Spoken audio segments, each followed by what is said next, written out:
Alejandro Ferrer's voice, sharp as a knife, cut through the air of the immense kitchen, resonating with an authority that admitted no reply. Sophia, her apron still immaculate, her heart clenched tight, turned to face the man who, with an arrogant demand, had just sealed her fate. A plate of caviar and blinis, supposedly imperfect, lay on the gleaming marble countertop, a flimsy pretext for Alejandro's boundless fury, his face a mask of implacable impatience.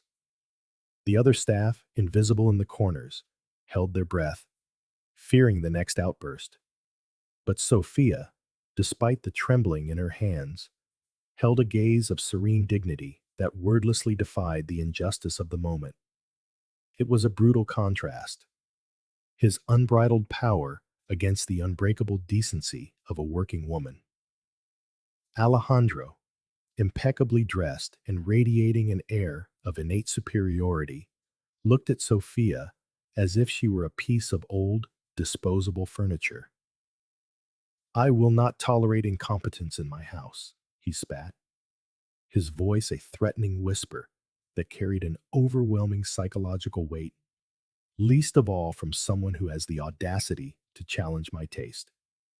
The rest of the staff, from the head of housekeeping to the butler, lowered their eyes, silent accomplices to a humiliation that repeated itself with different victims, but always with the same executioner. They knew that to intervene was to invite their own ruin. Sophia, without raising her voice, simply nodded slowly. Her mind processed the brutality of the situation, the imminent loss of her only livelihood. A cold dread crept up her spine at the unjust sentence.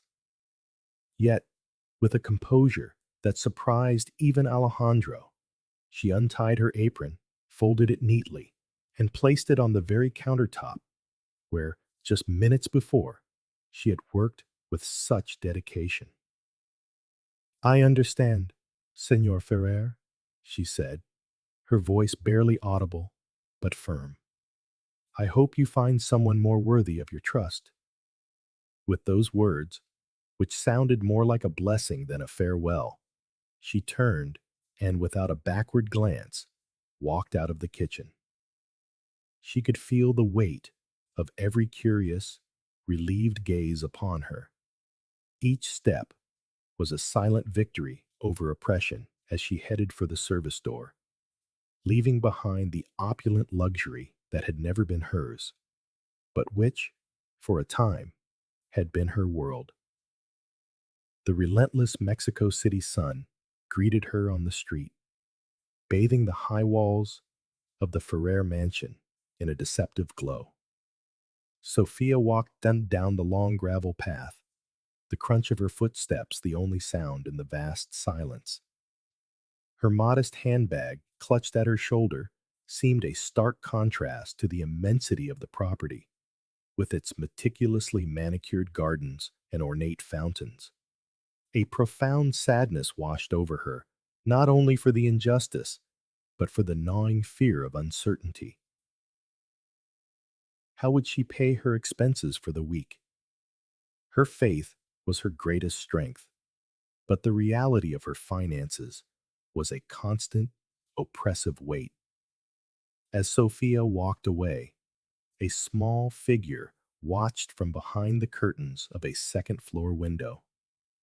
It was Mateo, Alejandro's 7-year-old son, a fragile and lonely boy, whose large eyes observed the scene with a sadness beyond his years. He had witnessed yet another of his father's outbursts in the quiet departure of Sophia, the cook who would sometimes sneak him a dessert and offer him a genuine smile. Mateo felt a special connection to Sophia's kindness, a rare light in the cold mansion. His sensitive little heart understood the injustice, the same injustice he often felt himself, trapped in a gilded cage, his own smile barely visible, his soul aching for true affection. Alejandro, oblivious to his son's gaze, had already forgotten the incident. To him, Sofía was just another employee, easily replaced. His mind was already on the next board meeting, on figures, on power. A servant approached timidly to inform him of a minor matter, but Alejandro dismissed him with an impatient wave, his expression unchanged. Later, passing by the study, he saw Mateo absorbed in his drawings. "Study, son," he said, his voice devoid of tenderness, an echo of the loneliness that surrounded the boy. "The world belongs to the strong." Mateo barely nodded, accustomed to that distant chill. The millionaire remained blind to the profound needs of his own child. Sophia reached the bus stop, her hands clenched around the straps of her bag, the weight of the unexpected crushing her. She thought of her small rent, the few provisions she had left, and the abyss of tomorrow. But despite the ache in her chest, her spirit would not break.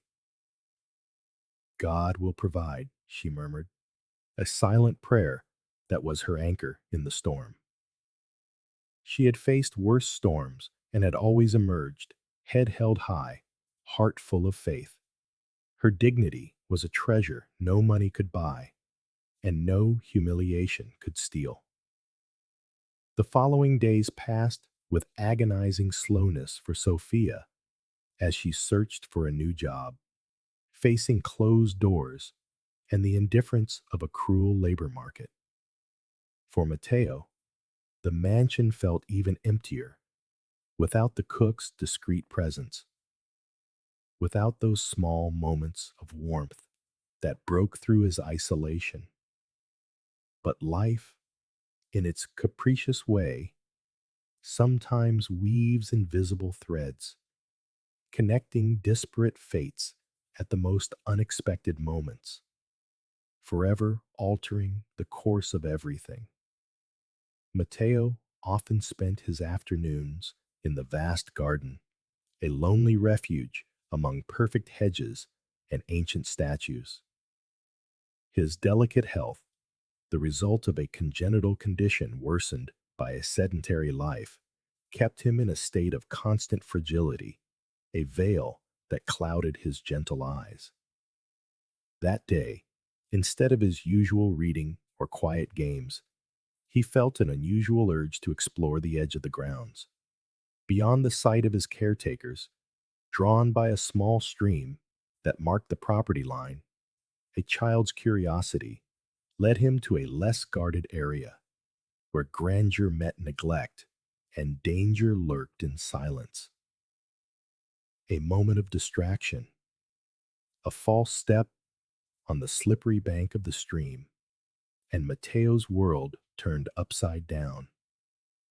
A muffled cry was lost on the wind as his small body fell, striking a rock before tumbling down the bank and disappearing from view. The silence that followed was even more terrifying than the sound of the fall, a silence that foretold the worst. In the mansion, no one heard a thing. Immersed in their duties, cocooned in the false security that money promised.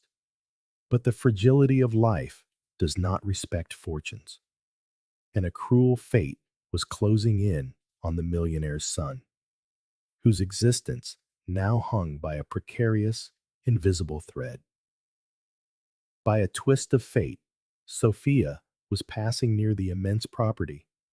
She had received a job tip for an adjacent house, and the sight of the Ferrer's majestic gate made a knot form in her stomach, a bitter reminder of the injustice she had suffered. Yet, her innate curiosity and a sudden bad feeling urged her to walk a little further, along a less traveled path that bordered the sprawling gardens. It was then that a faint whimper, barely a whisper of pain and desperation, reached her ears. A chill ran down her spine. It was the sound of a child muffled, coming from the direction of the stream. Her compassionate heart told her something terrible had happened. Without a moment's hesitation, Sophia ran toward the sound, scrambling through undergrowth and over uneven ground. What she found froze her blood. Little Mateo lay unconscious, pale and battered, at the edge of the stream, a bleeding wound on his head. His breathing was shallow and weak. The sight of the boy's helplessness ignited a fierce protective instinct in Sophia, erasing any resentment she held for his father. She remembered the first aid courses she had taken years ago. With steady hands and a surprising calm, she assessed the situation. She staunched the bleeding as best she could, placed him in a safe position, and spoke to him in soft, encouraging words, knowing he couldn't hear her. Her heart pounded, fueled by a strength she didn't know she possessed. Sophia managed to lift little Mateo, and with the help of a gardener who finally appeared, alerted by her cries, they carried him to the main road. Miraculously, a taxi was passing. "To the nearest hospital, please," she exclaimed, her voice breaking, but her determination intact. Throughout the journey, she clutched the boy's limp hand, whispering promises of recovery and praying with all her might, ignoring the fear, the blood on her clothes, and her own exhaustion. Her only thought was Mateo's life. It didn't matter who his father was. All that mattered was that a helpless child needed her at this crucial moment. The hours in the emergency room stretched into an eternity. Sophia refused to leave the boy's side until the doctors pulled her away to treat him. It was then that Alejandro Ferrer stormed into the hospital, his face a mask of fury and anxiety. He had been informed of the accident by the mansion staff, who had barely managed to articulate the gravity of the situation. His impeccable suit was a grotesque contrast to the chaos of the waiting room. He demanded to see his son, his voice ringing with an authority that was rapidly dissolving in the face of reality. Money and power could not buy him a single second of peace. When they finally allowed him to see Mateo through the glass of the intensive care unit, Alejandro crumbled. His son, small and frail, was connected to a tangle of tubes and monitors, his life hanging by invisible threads. The millionaire, accustomed to controlling every aspect of his existence, felt powerless for the first time in years. His arrogance vanished, replaced by a cold, numbing panic. "What happened? Who is responsible?" he demanded, his voice trembling despite his efforts to control it. His questions were met only with looks of compassion from the medical staff, a silent reminder of his utter helplessness. It was then that a middle-aged nurse, with a kind face and eyes that had seen too many tragedies, approached Alejandro, a medical report in her hands. "Senor Ferrer, we've managed to stabilize your son. It's a miracle," she began, her voice soft but firm, conveying a calm the magnate desperately needed. She had witnessed the courage of the woman who had arrived with the boy, an anonymous hero who had refused to leave until she was certain Mateo would be safe. The nurse had seen the pain in Sophia's eyes and had recognized her, connecting the dots of a story she was about to reveal.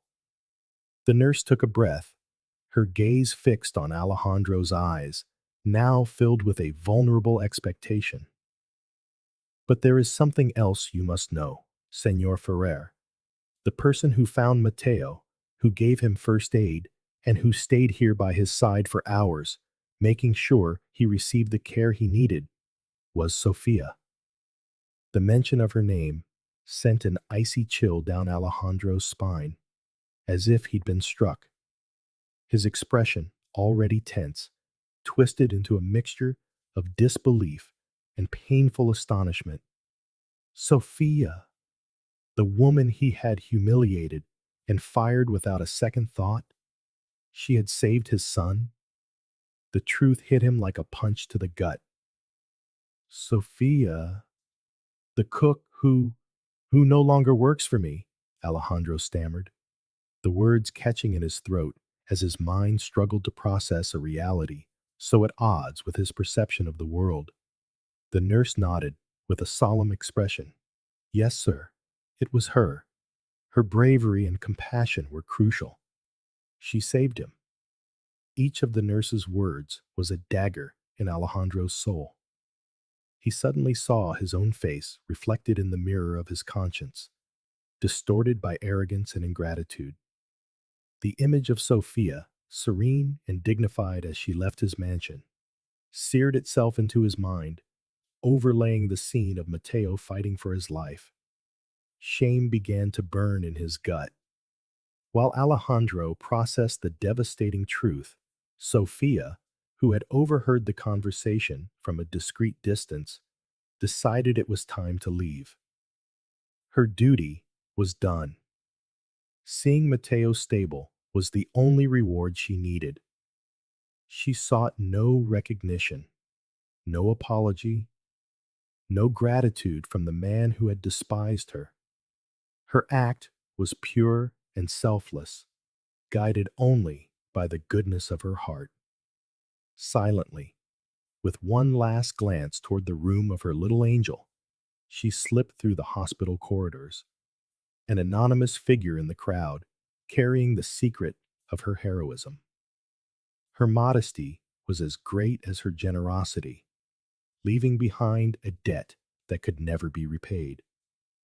Alejandro stood there, stunned, the revelation roaring in his ears. The contempt he had felt for Sophia, the hubris with which he had dismissed her, now turned to bitter ash in his mouth. The woman he had considered insignificant, a simple employee, had demonstrated a greatness of spirit that he, with all his money and power, did not possess. Life, in its cruel irony, had just taught him a devastating lesson through his own son. How could he ever make amends? How could he ever look her in the eye again? The image of Sophia, a woman he had humiliated, yet who had saved his son, was a torment that had only just begun to take root. But this was merely the beginning. The truth, like a seed planted in fertile soil, would soon begin to sprout, bringing with it not only redemption, but a whirlwind of new conflicts. The press, hungry for scandal, was already sniffing around the millionaire's tragedy. And Camila, Alejandro's ambitious fiancée, had yet to make her move, still ignorant of the invisible thread that now bound Sophia to Mateo. Fate had entangled their lives in the most unexpected of ways. What seemed a simple story of charity would soon escalate into a battle for truth and justice, with a child's life at the very heart of the storm. Alejandro stood motionless, the nurse's words echoing in his head.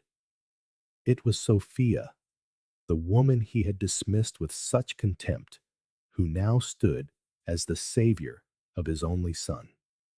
A knot of ice formed in his stomach, a nauseating mix of unbearable shame and an overwhelming gratitude he had no idea how to process.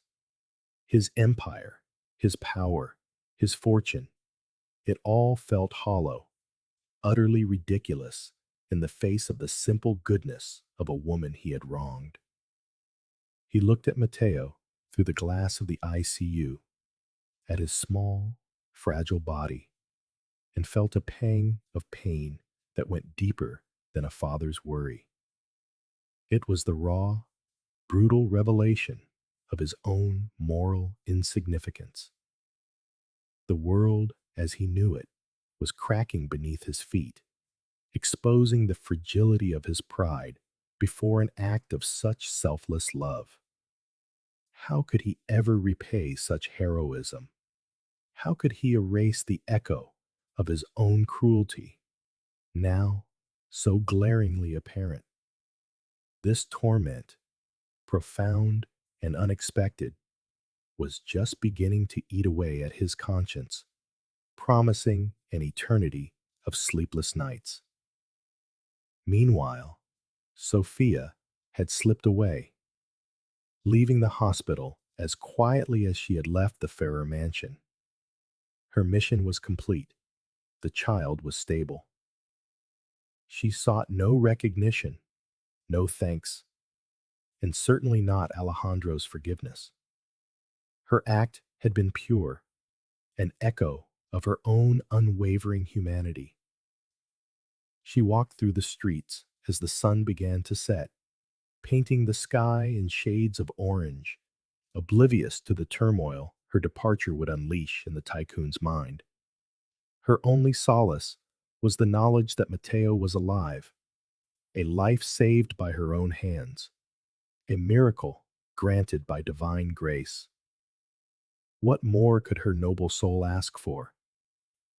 By the next day, news of Mateo's accident and the miraculous intervention of an anonymous heroine was already circulating through Mexico City's most exclusive circles, and it was beginning to leak to the press. Alejandro, regaining some of his cold composure, though a fire of anxiety burned within him, dispatched his legal team and his trusted advisor, Armando, to the hospital. His primary objective, on the surface, was to thank the Savior. But his real goal was to silence any detail that might tarnish his image or that of the Ferrer family. "Find that woman," Alejandro commanded, his voice taut with a desperate need to regain control. "Offer her whatever she wants, but ensure she speaks to no one else." Camilla, Alejandro's elegant and calculating fiancée, swept into the hospital with an ostentatious display of concern that barely concealed her fury. She had heard the rumors about the cook who had saved Mateo, and her ambition felt threatened. "This is a disaster, Alejandro," she hissed in a secluded hallway, her voice a venomous whisper. "How could you let a mere servant become so involved?" Alejandro, his gaze lost beyond the ICU glass, paid her no mind, his thoughts still wrestling with his own guilt. "You don't understand, Camilla," he answered, his voice hoarse, feeling a vast distance growing between him and the woman who was supposed to be his wife. Camilla, forcing a smile for the hospital staff, approached the nurse who had spoken with Alejandro. "Tell me," she began, her voice dripping with feigned sweetness, "who is this Sofía? I feel I must thank her personally for her bravery." But her eyes, sharp as knives, were hunting for information she could use. The nurse, instinctively wary of Camilla's coldness, offered only vague details, protecting Sofía. "She is a woman with a great heart, miss. She left a while ago, very discreetly. Only God knows what motivated her," the nurse replied, keeping Sofía's dignity intact. Armando, Alejandro's advisor, managed to locate Sofía in a quiet corner of the hospital. She had returned, unable to stay away completely without knowing the boy was truly well. He approached her in an empty corridor, away from prying eyes. "Sofía, is it? I am Armando, Mr. Ferrer's advisor. He sends his gratitude. And this offer," he said, holding out a thick envelope. His tone was a chilling mix of condescension and menace. Sofía looked from the envelope to Armando, her expression one of serene disbelief. "I don't need his money, sir. I'm not looking for a reward for helping a child," she replied, her voice soft but firm, her gaze holding a truth the advisor could not comprehend. Armando, accustomed to money opening every door, did not hide his irritation. Don't be naive, Sophia. Mr. Ferrer is a powerful man. He wants this to remain between us, a confidentiality agreement, and this sum, for you to forget what happened, he insisted, his tone becoming more intimidating. The proposal was clear, an attempt to purchase her silence and her dignity. You don't understand how this works, he pressed on, his voice a poisonous murmur. You don't want your name associated with a scandal. If you speak out, the press will tear you to shreds. They'll say you're trying to profit from a child's tragedy. It was a direct assault on her integrity. Sophia felt the chill of his words, the unjust accusation, but her spirit, forged in adversity, remained unbroken. She pushed the envelope back without touching it. My reward is knowing the child is well, Mr. Armando. My dignity is not for sale, and my conscience is clear. There is nothing to buy and nothing to silence. Each word was a blow of truth against the advisor, who stared at her with a mixture of shock and disdain. He left, frustrated and baffled, while Sophia remained, her heart heavy, but her conscience at peace. The battle for truth had only just begun. In the days that followed, Mateo began his slow recovery. When he finally woke from the sedation, one of his first questions was, "Where is the lady who found me?" The question startled Alejandro, who had been avoiding the topic of Sofia out of shame. But Mateo, with the fragile insistence of a child, would not let it go.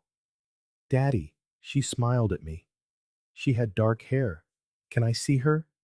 The boy pleaded, his large, sad eyes searching for an answer. Alejandro was too proud to give.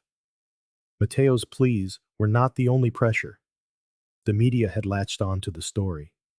Seizing the opportunity, Camilla presented herself to reporters with a face full of practiced sorrow.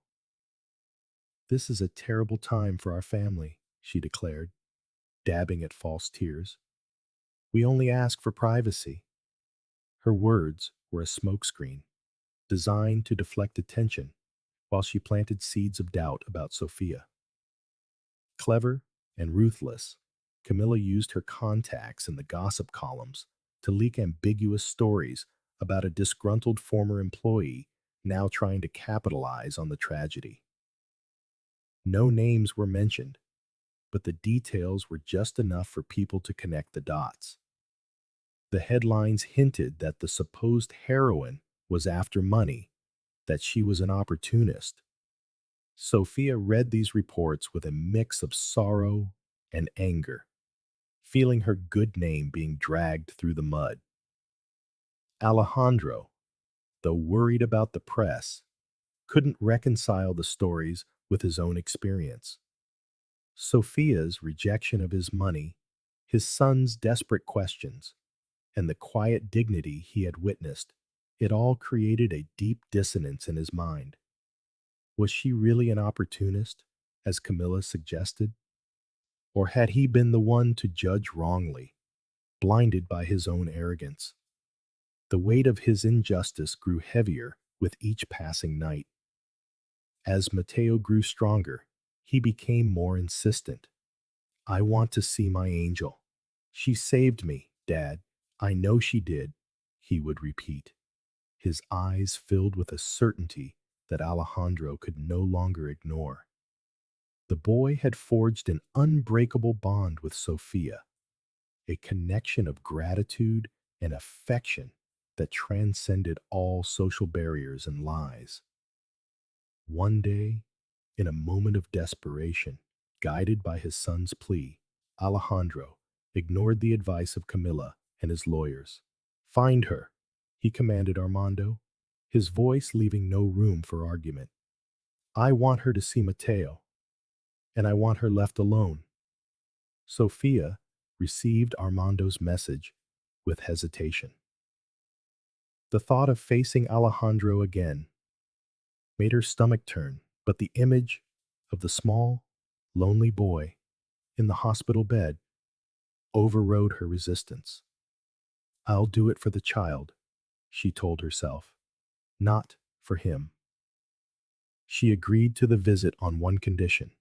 She would speak only with Mateo. The reunion was deeply moving. Mateo, still pale, but with a new light in his eyes, opened his arms to her. Angel, he cried out, clinging to her with all his might.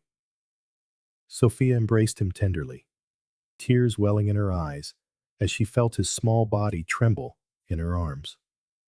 For Mateo, she was the embodiment of the safety and love he so desperately craved. From the doorway, Alejandro watched, his heart constricting in his chest. He was witnessing the purity of a bond that his money and power could never create nor destroy. It was a lesson in humility that struck him to his very soul. When Camilla learned of the visit, she erupted in a rage. How could you allow this, Alejandro? She shrieked. That woman is trying to manipulate Mateo. Can't you see what she's doing? For the first time, Alejandro met her fury with a cold resolve of his own. She saved my son, Camilla, and my son needs her. That is all that matters right now here, he replied, his voice like ice. The chasm between them widened with every word, revealing the true transactional nature of their relationship. But Camilla would not be defeated. She devised a new plan to discredit Sofía and remove her from their lives for good. She would organize a charity gala at the hospital itself, ostensibly to raise funds for the pediatric wing where Mateo was recovering. It was the perfect stage for her next move. She would invite Sofía, humiliate her publicly, and cast her out once and for all. It will be a magnificent event, darling, she told Alejandro, a smile never reaching her eyes as she plotted her cruel strategy. The perfect opportunity to thank everyone who has supported us. At first, Sofía refused to attend. She had no place in a world of luxury and falsehood. But Mateo, with the pure innocence of a child, begged her to come. Please, Angel. Papi said they need you, and I want you to be there, he pleaded. And Sofía, incapable of denying the boy anything, accepted. She knew she was exposing herself to gossip and disdainful glares, but Mateo's affection was a balm that healed any wound, giving her the strength to face whatever was to come. On the night of the gala, the hospital was transformed by an ostentatious display of luxury and glamour. Sofía arrived in her modest dress, feeling utterly out of place among the designer gowns and dazzling jewels. The eyes of several guests were already settling on her with pointed curiosity. From across the room, Camilla, draped in a spectacular dress and wearing a venomous smile, spotted her. Her moment had arrived. Alejandro, deeply uncomfortable, tried to approach Sofía to offer his support, but Camilla was quicker. With practiced elegance, she commandeered the presenter's microphone. Good evening, everyone. It is an honor to see you all here supporting such a noble cause, especially after the difficult times we have endured, Camilla began, her voice like honey, a single false tear tracing a path down her cheek. Alejandro watched her with suspicion, sensing her ploy.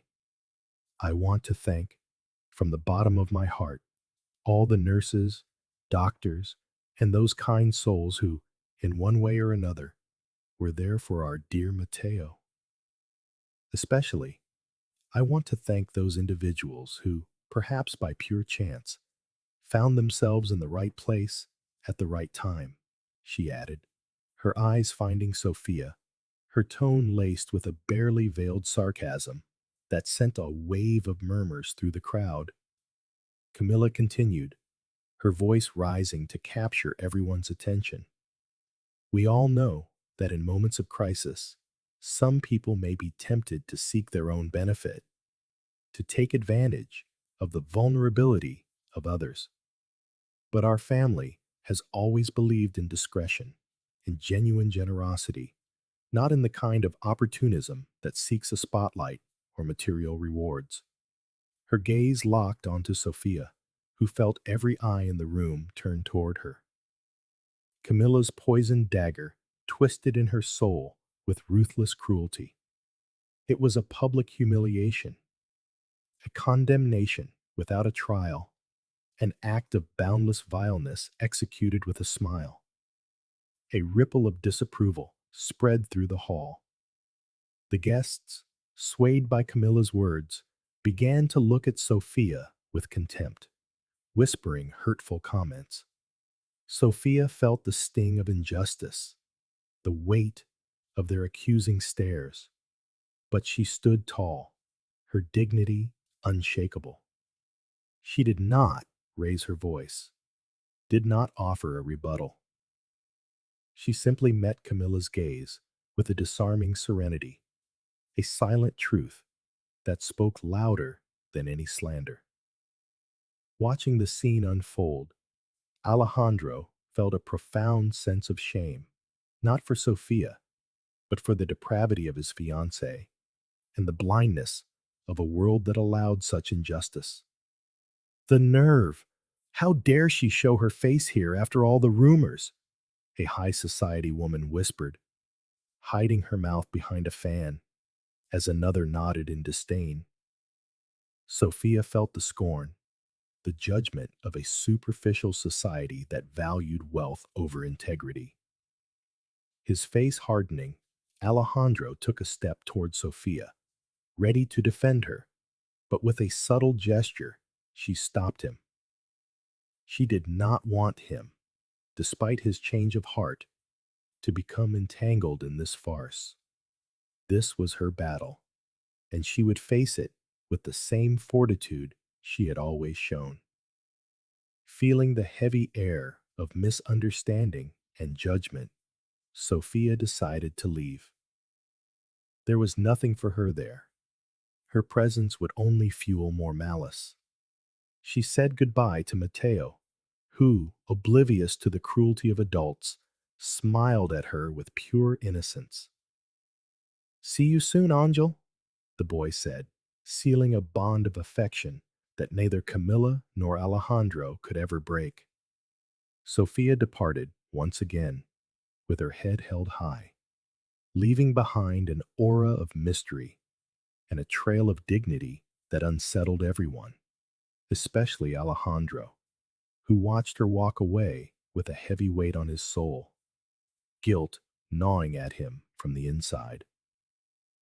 Meanwhile, a young physician, Dr. Eduardo, who had been the first to treat Mateo upon his arrival and had witnessed Sophia's desperation firsthand, felt a surge of indignation at Camilla's behavior. He knew the truth. There was a system of security cameras near the Ferrer mansion, not on the property itself, but from an adjacent housing development project that might have recorded the accident. He had mentioned it to the hospital administration, but no one, concerned with public image, had investigated further. The thought of Sophia being slandered churned in his stomach. She was a woman who had shown immense courage and heart. He remembered her arriving with the boy, bloodied and exhausted, but with an unbreakable resolve. He knew Camilla's version of events was a cruel, cowardly lie. He decided to investigate on his own. He had a friend at the security company that managed those cameras. He would contact him, searching for any evidence that could vindicate Sophia and reveal the true sequence of events. His conscience would not allow him to stand by and watch the truth be trampled by arrogance and ambition. Alejandro, for his part, could not forget Sophia's public humiliation. The confrontation with Camilla grew more tense, the mask of their relationship cracking. What you did was cruel and unjust, Camilla. Sofía doesn't deserve that. He seethed, his voice filled with disappointment and rage. Unflinching, Camilla replied coldly, I did what was necessary to protect our image and your fortune. Alejandro, that woman is a threat. Can't you see that? Her words exposed the depths of her ambition and her utter lack of scruples. Alejandro felt trapped in a web of lies and appearances, growing more disgusted with his life and with himself. Mateo's health, though improving, showed signs of emotional instability. He missed Sofía, and her absence was affecting him. The boy obsessively drew a dark-haired angel he identified as Sofía. I want to see my angel. Papa, I miss her, he would repeat in a sad, small voice. Mateo's insistence, the innocence of his love, was a dagger in Alejandro's heart, watching his son wither without the woman who had brought him back to life. His dilemma grew, his duty to protect his son clashing with his pride and Camila's interests. Dr. Eduardo got the recordings. He watched them in his office, his heart pounding. There it was, Sofía, running, her face etched with anguish. Finding Mateo, administering first aid with astonishing calm. The fall, the blow against the rock.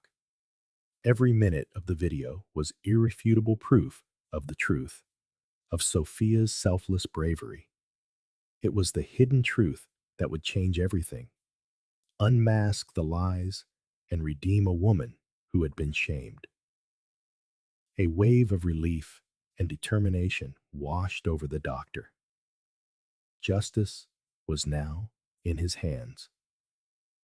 With the video in his possession, Dr. Eduardo discreetly contacted Sofía. I know you don't know me, but I have something that could change everything. The truth about what happened to Mateo. He told her in a quiet cafe, holding up the flash drive that contained the truth. Sofía looked at him with surprise and caution, but the sincerity in the doctor's eyes convinced her. She had always believed in divine justice, but now earthly justice was presenting itself to her. She watched the footage on a small laptop the doctor had brought. With her own eyes, she saw the sequence of events. Mateo's fall, her own instinctive, rapid response, her desperate fight to save the boy. Every second was a validation of her truth, a slap in the face to the lies Camilla had spread. A pang of relief and a steely resolve took hold of her. This is the proof. The truth will come out, she murmured, her voice breaking with emotion. She felt a renewed strength, knowing that her dignity would finally be restored. The greatest storm was yet to come. The truth, like an unstoppable whirlwind, was about to unleash its power, tearing down walls of lies and exposing the true nature of every heart. The destinies of Sofía, Alejandro, and Mateo were about to collide in a climax that would leave everyone breathless. Alejandro, pressured by the media and his investors, had organized a major press conference. He planned to use Mateo's recovery to announce a generous donation to the hospital, an attempt to launder his image and present himself as a benevolent magnate. Camilla supported the idea, seeing it as an opportunity to solidify her position as the compassionate fiancé. Yet, Alejandro felt a knot in his stomach, a deep sense of unease. He knew his donation could not heal the moral wound he had inflicted. When Dr. Eduardo learned of the press conference, he saw the perfect opportunity. He contacted Alejandro, urgently requesting a few minutes of his time before the event, hinting that he had crucial information about Mateo's accident.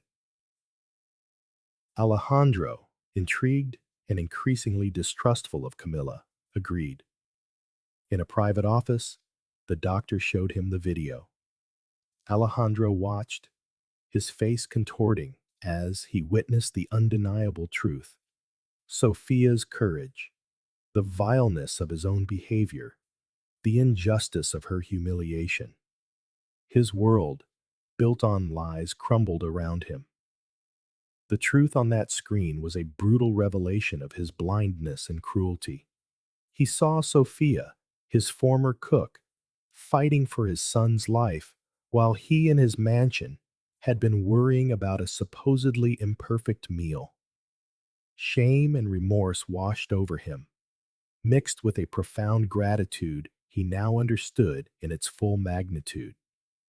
His image as a man of power dissolved, revealing a vulnerable, flawed human being who had judged and acted so wrongly.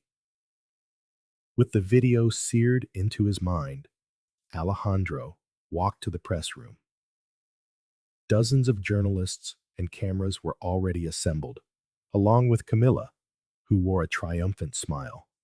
Sofia, encouraged by Dr. Eduardo, was also there, standing discreetly in a corner, her truth her only shield.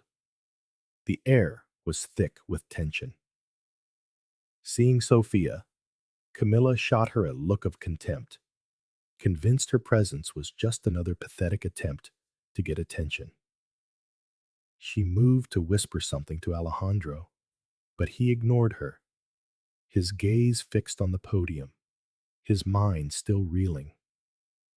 The magnate, normally so self-assured, looked different, more vulnerable. The journalists sensed that something unusual was about to happen. Mateo, who had insisted on accompanying his father, was in an adjacent room with a nanny, but his young heart could feel the energy of the moment. He wanted to see his angel. He had been asking for her all morning.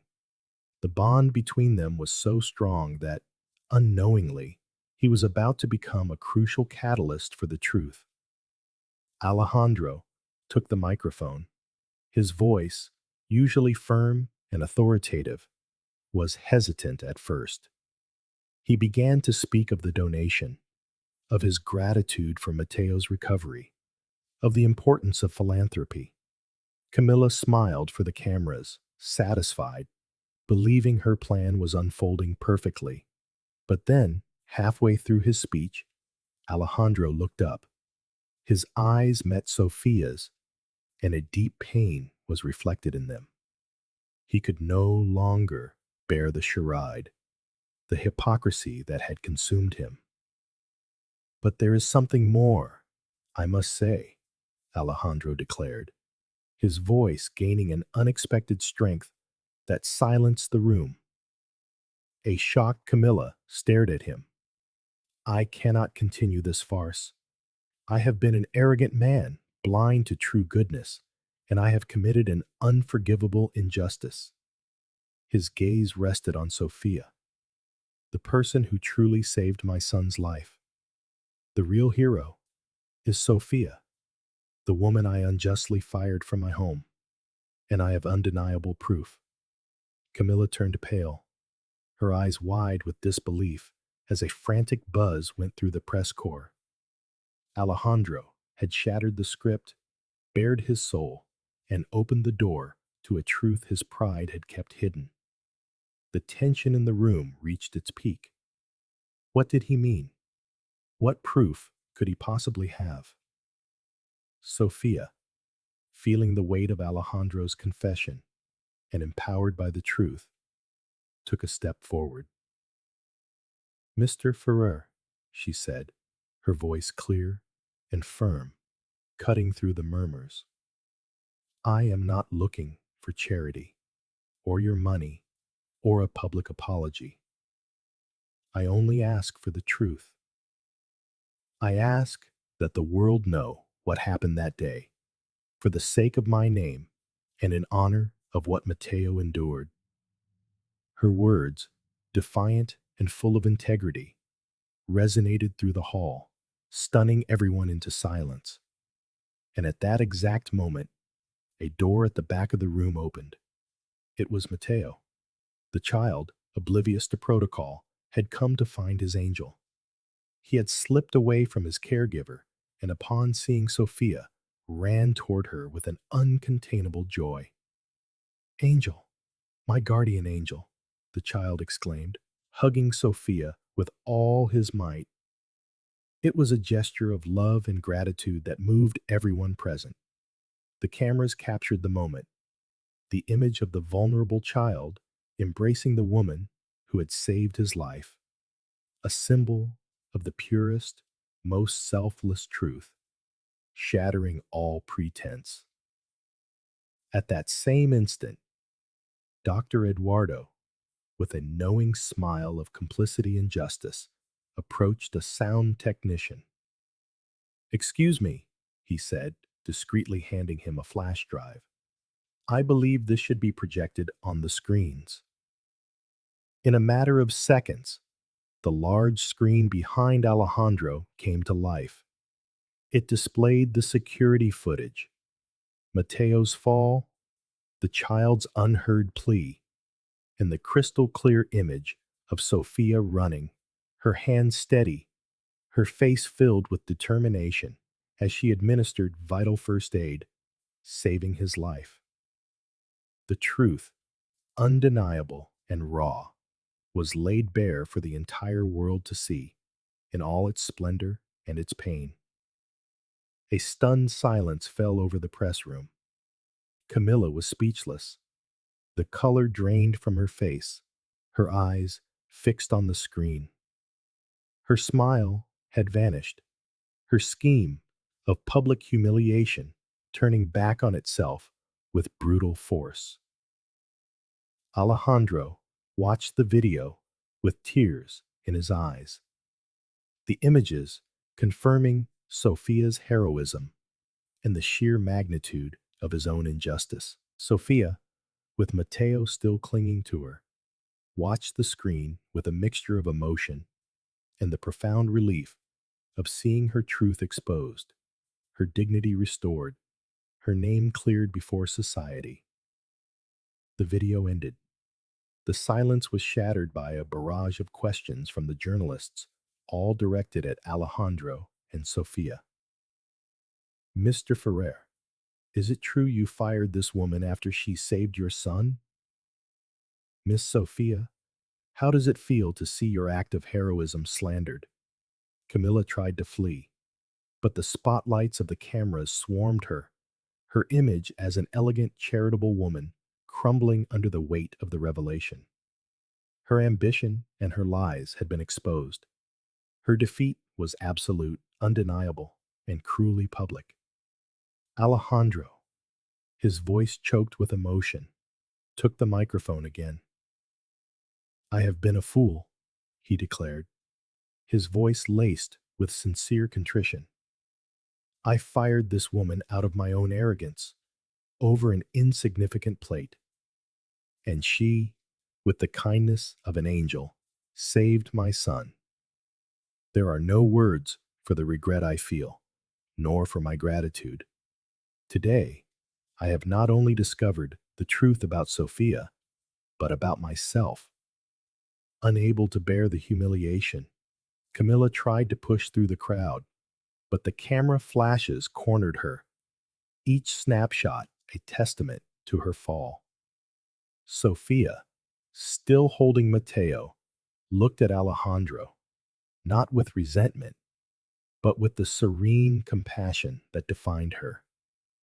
Emotional justice had arrived, not just for her, but for Alejandro, who, through his shame, was finding a path toward redemption. The press, hungry for the story, flooded the room with questions, capturing every detail of Camilla's downfall and the revelation of the truth. The climax had transformed the lives of everyone present, showing that the power of the heart prevails over any fortune, any lie, any betrayal, redefining the meaning of true wealth. Earlier, Alejandro had taken the stage. His imposing figure was silhouetted against the hospital's logo, an ironic symbol of the charity he was about to proclaim. Camera flashes erupted ceaselessly, illuminating Camilla's face as she stood beside him, her smile as radiant as it was calculated. Her elegance, in a dress designed to impress, stood in stark contrast to the modesty of Sofía, who watched from a corner, trying to go unnoticed, her heart a frantic drum against her ribs. The air was a mix of expectation and the low hum of anticipation as Alejandro adjusted the microphone. He felt the weight of the truth he carried, a truth that threatened to bring the house of cards of his public and private life crashing down. Alejandro's voice, usually a torrent of unshakable confidence, sounded strangely hesitant at first. He spoke of philanthropy, of the donor's generosity, and of the joy of his son's recovery. Camilla, at his side, nodded in approval, her smile a perfect mask. She was convinced her image laundering plan was unfolding flawlessly. But Alejandro felt a cold knot in his stomach. Each round of applause was like a hammer blow to his conscience, a lie that grew heavier with every word. Halfway through his speech, his eyes, searching for a sign, met Sophia's. She watched him with a serene calm, without reproach, but with a dignity that disarmed him. In that gaze, he saw not resentment, but a silent truth that pierced him to the core. He could no longer bear the charade. With a voice that found an unexpected strength, interrupting the flow of his rehearsed words, Alejandro declared, "But there is something more I must say, something that cannot wait." A murmur rippled through the hall. The journalists exchanged glances, sensing a dramatic shift. Camilla turned her head, her smile freezing, a flicker of panic in her eyes. He had gone off script. "I have been an arrogant man, blind to true goodness, and I have committed an unforgivable injustice," Alejandro continued, his gaze fixed on Sofía. "The person who truly saved my son's life, the real hero, is Sofía." The name echoed through the room. "The woman I unjustly fired from my home over a trifle," he added, his words a painful public confession. "A woman I myself humiliated without understanding the magnitude of her heart." Camilla turned pale. "What are you doing, Alejandro?" she whispered urgently, trying to grab his arm. "You're ruining everything." He ignored her. "And," he added, his eyes still locked on Sofía, "there is undeniable proof of it." Those words were a bombshell. The journalists surged forward, their recorders held high. What proof? The atmosphere was electric. Camilla no longer tried to hide her fury. She glared at Sofía with barely contained hatred, understanding that the truth, like a tsunami, was about to wash away all her lies. Sofía, feeling the weight of Alejandro's confession, took a step forward. "Mr. Ferrer," she said, her voice clear and firm, cutting through the murmurs. "I only ask for the truth. Let the truth of what happened that day be known. For the dignity of my name, and for the bond that Mateo and I share." Her words were not a plea, but a demand for justice. It was then that the door at the back of the room opened. It was Mateo. He ran toward Sofía, his small voice breaking the tense silence. Angel, my guardian angel. Sofía, with Mateo clinging to her, watched the screen with a mixture of emotion and relief. She saw her truth laid bare, her dignity restored, her name cleared before the world in a moment of pure, shared catharsis. When the video ended, the silence was shattered by a barrage of questions from the journalists, all aimed at Alejandro and Sofía. Mr. Ferrer, is it true you fired this woman after she saved your son? Miss Sofía, how does it feel to see your act of heroism slandered? Panic-stricken, Camilla tried to flee, shoving her way through the crowd. But the camera flashes turned on her, her carefully crafted image of an elegant, compassionate woman crumbling under the weight of the revelation. Her ambitions and lies were exposed to the world in the most cruel and public way imaginable. Her defeat was absolute, undeniable, with no possible escape. Alejandro, his voice choked with emotion and regret, took the microphone again. I have been a fool, he declared, his voice barely a whisper, yet it echoed in every corner of the room. I fired this woman out of my own arrogance, over an insignificant dish, and she, with the kindness of an angel, saved my son. There are no words for the remorse I feel, nor for the gratitude that overwhelms me. Today, I have not only discovered the truth about Sofía, but the painful truth about myself, about the man I had become. He confessed, his soul laid bare before the world, his transformation undeniable. Unable to bear the humiliation, Camilla fought to push through the crowd, but the flashes trapped her.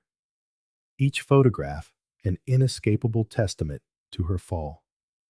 Her face, once so serene and confident, was now a mask of desperation and shame. Her makeup streaked by tears of rage. The journalist's whispers turned to murmurs of contempt. The woman who had orchestrated Sofía's humiliation was now the one being humiliated. Her own poison turned against her with devastating force. Her world of appearances had collapsed, taking her reputation and her future with it, leaving her with nowhere to hide from the truth. Sofía, still holding Mateo, looked at Alejandro, not with resentment, but with the serene compassion that defined her, a compassion she had never lost despite all the pain. Justice had arrived, not just for her, but for Alejandro, who, through his shame, was finding a path to redemption. The truth always finds its way, Mr. Ferrer, Sofía said, her voice calm but resonant with a profound wisdom. Her words were a balm in the chaos, a lesson in humanity for all who were present. The press, hungry for the story, flooded the room with questions, capturing every detail of Camilla's defeat. The cameras focused on Sofía and Mateo, an image of innocence and goodness prevailing over greed and cruelty. The climax had transformed the lives of everyone there, proving that the power of the heart outweighs any fortune, any lie, any betrayal. For Alejandro, the clamor of the press faded to a distant hum. His world had shattered. Standing on the podium, the image of Sofía and Mateo burned into his soul. Shame enveloped him like a frozen mantle. I have been a fool. His own words echoed in his ears. The tears he had held back for years of arrogance finally broke free, not from weakness, but from a profound catharsis. He looked at Sofía, his former cook, now revealed as his and his son's savior, and for the first time, he saw not an employee, but the embodiment of a dignity he had never valued. "I ask for your forgiveness, Sofía," Alejandro said, his voice still raw, speaking directly to her through the camera flashes. "I ask for your mother's forgiveness, whose name I defiled with my contempt, and I ask for everyone's forgiveness for my blindness and my pride." Meanwhile, chaos erupted around Camilla. Hounded by journalists accusing her of defamation, her elegant figure was lost in a sea of shoves and shouts. "This isn't true. It's a conspiracy," she stammered, but her voice was drowned in the avalanche of public outrage. Sofía felt the sincerity in Alejandro's words, but there was no triumph in her gaze, only a quiet compassion. "Justice has spoken, Mr. Ferrer," she replied, her voice soft but firm. "There is nothing to forgive when the truth asserts itself." Mateo, oblivious to the complex adult emotions, only felt the warmth of Sophia's arms and the relief of seeing his angel finally recognized. "My angel isn't leaving, Daddy. She saved me," the boy exclaimed, tightening his hug. His innocence was a balm in the storm, a pure reminder of the truth that had united them. Hours later, in the privacy of a hospital room, Alejandro found himself alone with Sofía. Mateo was asleep in a nearby crib. "Sofía," he began, his voice no longer arrogant, but filled with a sincere humility. "I know no apology will be enough, but I want to amend my mistake. Not with money, but with actions." There was a tremor in his voice that Sofía had never heard before, a glimpse of the vulnerability of a man broken by the truth. She listened cautiously, watching his every gesture, searching for sincerity in his eyes. Words alone could not heal such a deep wound. "I want to create something in your honor, Sofía," Alejandro proposed, his gaze filled with a new determination. "A foundation to help children at risk, to offer opportunities to those who have none, not as charity, but as a legacy to your kindness, your bravery, the dignity you taught me." Sofía was surprised by the magnitude of the proposal. The idea of helping other children resonated deeply within her, a way to transform pain into a noble purpose. "If you truly want to honor someone, Alejandro," she suggested, her voice a whisper thick with emotion, "do it in my mother's name. She taught me compassion and faith.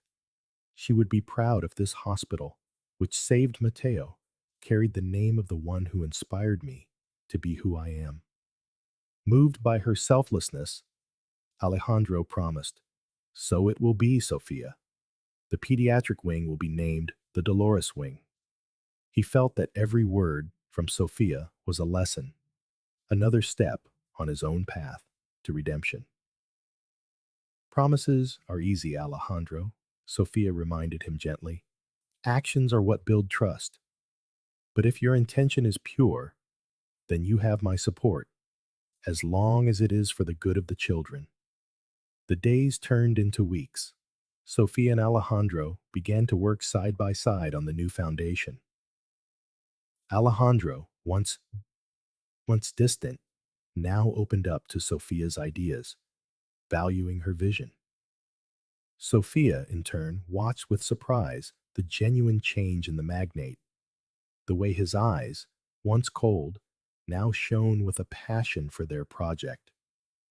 The long hours, the constructive discussions, the shared laughter over small victories, wove a bond that went beyond professional respect.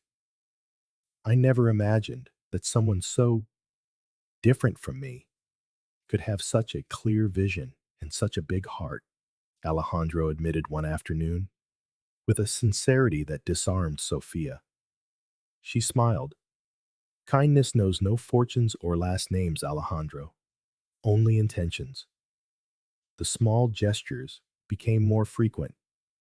A coffee offered with tenderness, a glance that lingered a moment too long. Mateo, fully recovered, became the innocent accomplice to their growing affection. Daddy, Sophia told me an amazing story, the boy would exclaim, unaware that each interaction was strengthening the bond between them. Sophia's presence brought a light into their lives that money had never been able to buy. One night, while reviewing plans for a new school, Alejandro broke the silence, his heart pounding. Sophia, since I met you, my life has changed. Not just because you saved Mateo, but because you showed me what it means to be a good human being.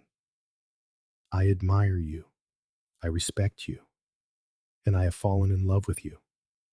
His voice trembled, stripped of its old arrogance, revealing a vulnerability she had never seen.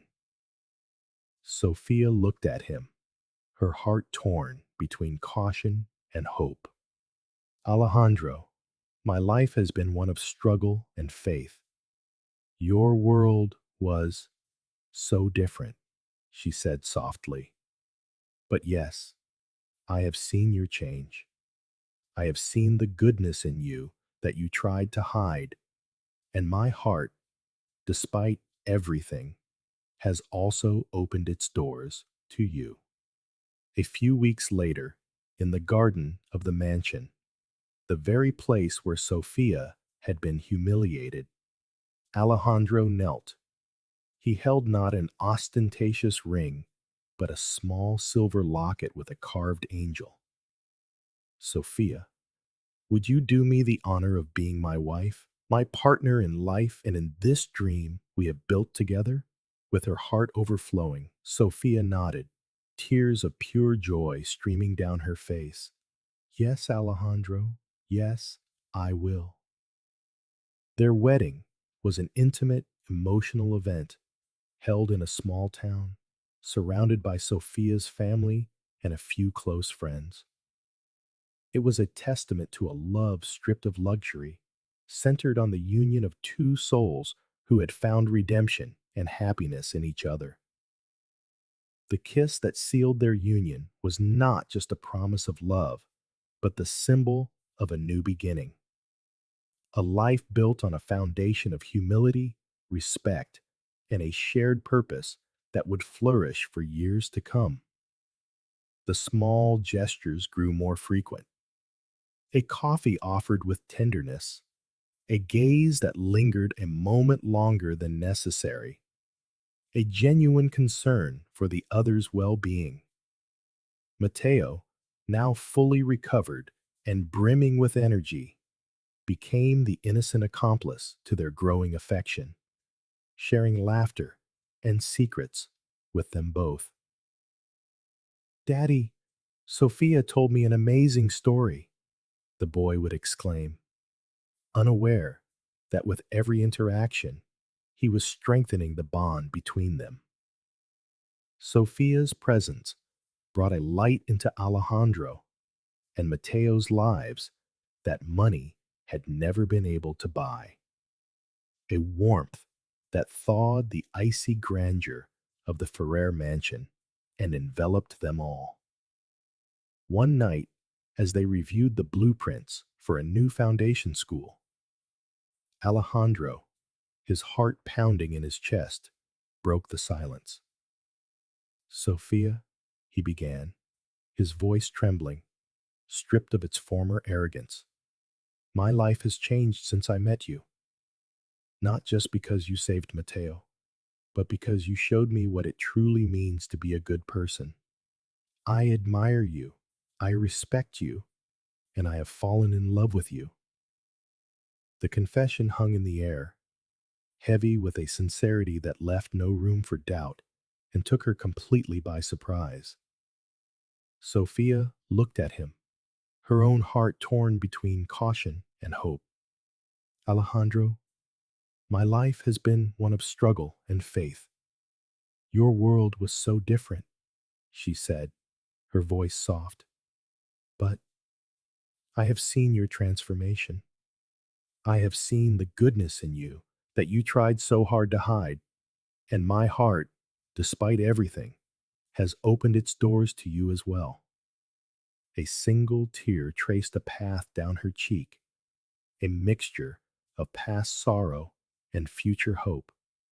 Her acceptance was calm, like that of someone who has waited a lifetime for a love that is true, healing, and built on mutual respect. A few weeks later, in the mansion's garden, the very same place where she had once been humiliated, Alejandro knelt before her. He held no ostentatious ring, but a small silver locket engraved with the image of an angel. Sofía, he asked, his eyes full of hope, would you do me the honor of being my wife, my partner in life, and in this dream we have built together? Her heart overflowing with emotion, Sofía nodded, her tears now of pure joy. Yes, Alejandro. Yes, I will, she answered, sealing not just a promise of love, but a pact of respect and a shared future. She knew then that love had blossomed in the most unexpected of places, transforming their lives completely. Their wedding was an intimate, heartfelt affair, a stark contrast to the kind of event Alejandro would have planned in his previous life. Held in a small town, surrounded by Sofía's friends and family, and by Mateo, the little boy who had united their destinies, it was a testament to a love stripped of all pretense. The kiss that sealed their union was more than a promise. It was the symbol of a new beginning, of a life built on a foundation of humility, respect, and compassion. The years that followed saw their love mature and deepen, rooted in mutual respect and a shared purpose. Mateo grew up healthy and happy, surrounded by the affection he had so desperately lacked, while the Sofía Foundation stood as a beacon of hope across the nation. 5 years after the press conference that had changed everything, the impact of their kindness had spread further than they had ever imagined. The Sofía Foundation had expanded to every corner of the country, from small rural schools to support centers in the marginalized neighborhoods of Mexico City. Thousands of children who had once lived in the shadows of neglect now had access to education, healthcare, and the promise of a dignified future. The Dolores Pediatric Wing at the city hospital, named in honor of the woman who had instilled such deep compassion in Sofía, became a model of excellence and warmth. Mateo, now a tall and strong adolescent, his radiant smile no longer hiding any trace of sadness, had become a brilliant and empathetic young man. He was studying medicine, determined to dedicate his life to helping others, inspired by Sofía's courage and his father's profound transformation. He worked actively with the foundation, serving as a voice for the children. His own experience gave him a unique perspective and an unbreakable passion for the well-being of the most vulnerable. His very presence was living proof of the miracle that kindness and love could achieve.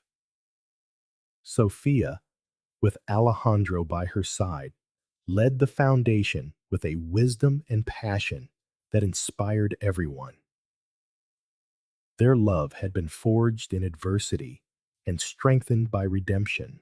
Alejandro, now a just and compassionate man, was her unwavering support, her partner in life and in their dream of a better world.